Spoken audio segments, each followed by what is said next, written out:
Shalom, damai di hati, puji Tuhan.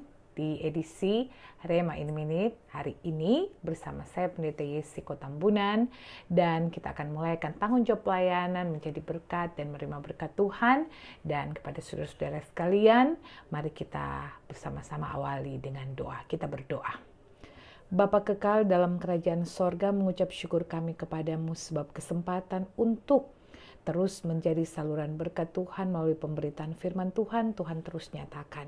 Biarlah kami semua yang boleh bersama mendengarkan firman Tuhan ini, bukan hanya mendengar dengan setia, tapi juga melakukannya dalam kesetiaan, dalam ketaatan hanya kepada Tuhan pemilik hidup. Berfirmanlah ya Tuhan, di dalam nama-Mu yang kudus kami berdoa. Amin. Kita membaca Alkitab dalam Yeremia pasal 17 ayat 7 dan ayatnya yang ke-8. Yeremia 17 ayat 7 dan 8. Firman Tuhan, diberkatilah orang yang mengandalkan Tuhan, yang menaruh harapannya pada Tuhan. Ia akan seperti pohon yang ditanam di tepi air, yang merambatkan akar-akarnya ke tepi batang air, dan yang tidak mengalami datangnya panas terik, yang daunnya tetap hijau, yang tidak khawatir dalam tahun kering, dan yang tidak berhenti menghasilkan buah.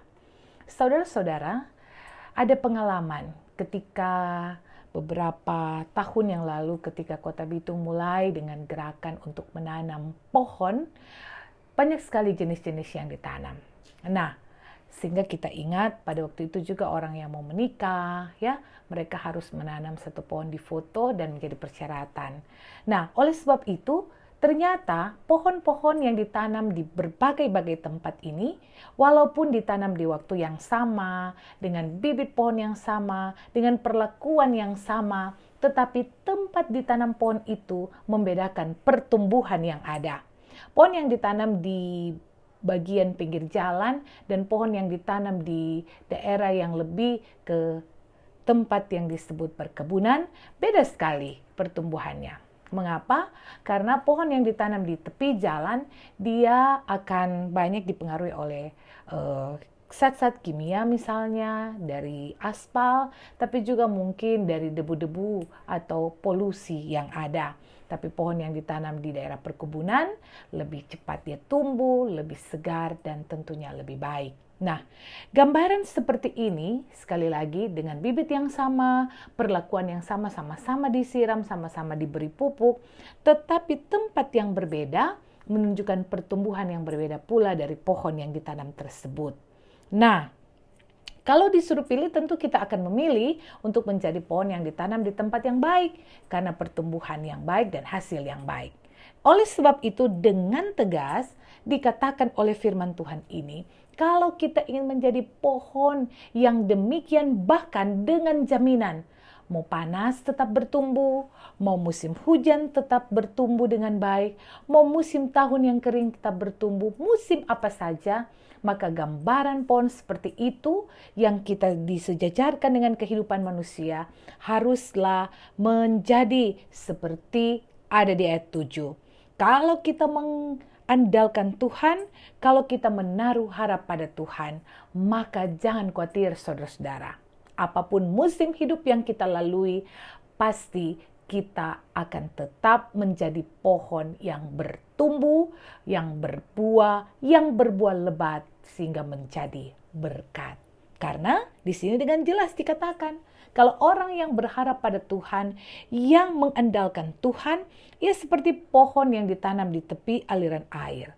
Merambatkan akar-akar ke tepi batang air, yang tidak mengalami datangnya panas terik, yang daunnya tetap hijau meskipun panas, tidak khawatir dalam tahun-tahun kering, dan tidak berhenti menghasilkan buah. Pertanyaannya, bagaimana ciri-ciri orang yang mengandalkan Tuhan? Bagaimana ciri-ciri orang yang menaruh harapnya pada Tuhan? Pendeta beri contoh nyata. Kalau anak kita sakit, apa yang pertama kali kita lakukan? Sebagai orang tua, pasti yang pertama kita lakukan adalah mencari obat untuk anak ini minum. Atau kalau dia sakit demam, kita mengompresnya. Kadang sekali orang tua yang mengawali seluruh rangkaian kegiatan yang ia lakukan dengan doa. Sehingga kalau kita berdoa, itu berarti kita mengandalkan Tuhan. Kalau kita berdoa, kita menaruh harap pada Tuhan. Sehingga ketika Tuhan hentar setelah berdoa, ambil obat A, ambil obat B, ambil handuk dan air untuk mengkompres, itu adalah jalan Tuhan. Atau mungkin dibawa ke rumah sakit, itu adalah jalan Tuhan. Tapi banyak kali kita melakukannya terbalik. Ya, Tuhan nanti ketika kita sudah selesai dengan pikiran dan kekuatan kita. Contoh yang kedua, misalnya kita akan berusaha. Contoh konkret, besok orang mau usaha buka warung misalnya. Ya, sebelum kita mulai berpikir tentang warung ini akan menjual apa, warung ini nanti akan dikelola oleh siapa, warung ini nanti modalnya dari mana, adakah kita yang memulaikannya dengan doa terlebih dahulu? Tapi banyak kali nanti ketika usaha kita sudah bangkrut, usaha kita sudah mulai lagi menunjukkan tanda-tanda tidak berhasil, baru kita datang kepada Tuhan untuk bermohon. Sehingga Tuhan bukan jadi yang utama, tapi Tuhan jadi bas untuk memperbaiki apa yang sudah kita rusak. Oleh sebab itu, contoh konkret, orang yang mengandalkan Tuhan, yang menaruh harap pada Tuhan, apapun yang akan dia lakukan, ia akan memulainya dengan persekutuan di dalam tangan kasih Tuhan. Apakah saat ini saudara sedang mengalami pergumulan?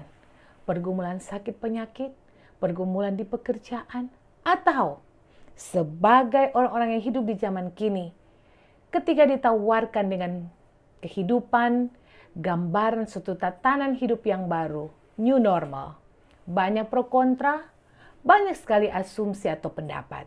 Tetapi, adakah kita semua meletakkannya dalam tangan Tuhan?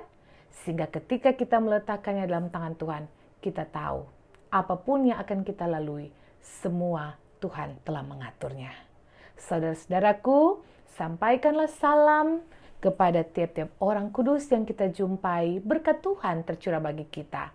Secara khusus para lansia, sekiranya tetap selalu dalam keadaan yang semangat, penuh sukacita, tidak menyerah pada keadaan. Kendati pun terkadang merasa sunyi di tengah kehidupan lanjut usia, anak-anak cucu mereka ada di tengah-tengah pelayanan, pekerjaan, bahkan studi mereka. Tapi yakinlah, doa anak-anak cucu tetap bagi para lansia. Demikian juga terima kasih untuk doa para lansia bagi kehidupan anak-anak cucu, bahkan kita sekalian.